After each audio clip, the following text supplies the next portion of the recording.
अगस्त खत्म होने वाला है और जैसे ही कैलेंडर सितंबर की तरफ बढ़ेगा, आपकी जेब और रोजमर्रा के काम से जुड़े कई नियम भी बदलते नजर आएंगे। एलपीजी, गैस से लेकर आईटीआर, विदेश यात्रा से लेकर बैंक एफडी तक कुछ बदलाव ऐसे हैं जिनका असर सीधे आपकी फाइनेंशियल प्लानिंग पर पड़ सकता है। लेकिन सबसे जरूरी बात यह है कि इनमें से हर बदलाव 1 सितंबर से ही लागू नहीं हो रहा है।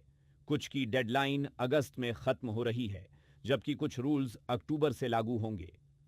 तो चलिए जानते हैं सितंबर शुरू होने से पहले कौन कौन से काम आपको जरूर निपटा लेने चाहिए और किन बदलावों पर आपकी नजर रहनी चाहिए। इस रिपोर्ट में सबसे पहले बात करते हैं विदेश यात्रा की। अगर आप 1 सितंबर के बाद इंडिया से बाहर जाने वाले हैं तो आपके लिए एक राहत की खबर है। अब इंटरनेशनल पैसेंजर्स को इमिग्रेशन काउंटर पर बोर्डिंग पास पर स्टैंप लगवाने की जरूरत नहीं होगी। आप अपने मोबाइल में इलेक्ट्रॉनिक बोर्डिंग पास दिखा सकते हैं या फिर उसकी प्रिंटेड कॉपी से भी इमिग्रेशन प्रोसेस पूरा कर सकते हैं।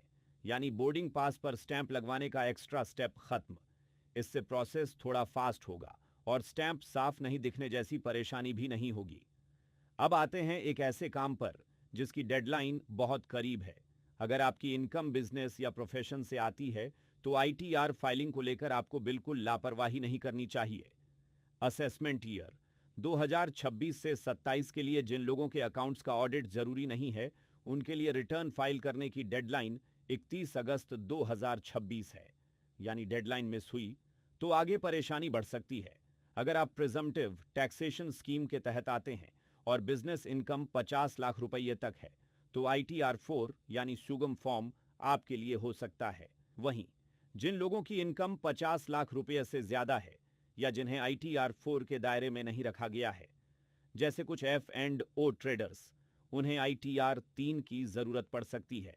इसीलिए फॉर्म सेलेक्ट करने में गलती ना करें। अब बात एलपीजी सिलेंडर की, और यहां डेडलाइन बेहद इंपॉर्टेंट है।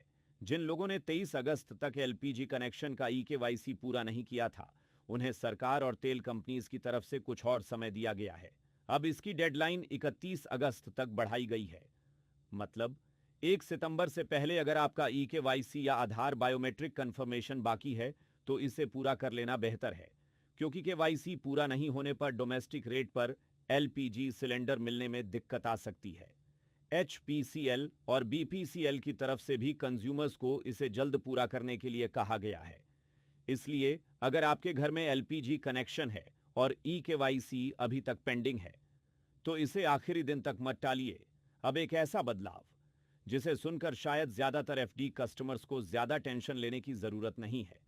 बैंकों की बड़ी डिपॉजिट्स से जुड़े कुछ रूल्स बदलने वाले हैं, लेकिन ध्यान दीजिए, यह बदलाव 1 सितंबर से नहीं बल्कि 1 अक्टूबर 2026 से लागू होंगे। नए रूल्स के तहत 3 करोड़ रुपए या उससे ज्यादा की बड़ी डिपॉजिट पर बैंक को इंटरेस्ट रेट अपनी वेबसाइट पर हर वर्किंग डे सुबह 10:10 बजे तक बतानी होगी। इसके अलावा एक ही दिन में जमा की गई समान रकम पर बैंक की अलग अलग ब्रांचेज अलग अलग इंटरेस्ट रेट नहीं दे सकेंगी। हालांकि बड़ी डिपॉजिट के मामले में बैंक्स अलग अलग इंटरेस्ट रेट्स तय कर सकते हैं।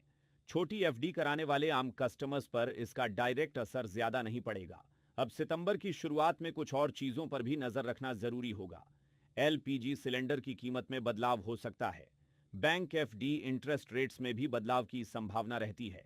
इसके अलावा एविएशन सेक्टर में एटीएफ यानी एविएशन टरबाइन फ्यूल की कीमतों में बदलाव हो सकता है, जिसका इनडायरेक्ट असर एयर ट्रैवल पर भी पड़ सकता है। एटीएम चार्जेस को लेकर भी नए अपडेट्स सामने आ सकते हैं। तो कुल मिलाकर सितंबर सिर्फ कैलेंडर बदलने का महीना नहीं है। कुछ डेडलाइंस आपके सामने हैं, कुछ रूल्स बदल रहे हैं और कुछ चार्जेस और रेट्स में बदलाव की संभावना है। इसीलिए अगर एलपीजी ईकेवाईसी पेंडिंग है, आईटीआर फाइल करना बाकी है या सितंबर में विदेश यात्रा करने वाले हैं तो अभी से अपने जरूरी काम चेक कर लीजिए, क्योंकि कई बार छोटी सी डेडलाइन मिस होने का असर सीधे आपकी जेब पर पड़ता है। आप इस नए नियमों को लेकर क्या सोचते हैं? अपनी राय हमें कमेंट सेक्शन में जरूर बताएं। साथ ही और भी अपडेट्स के लिए जुड़े रहे।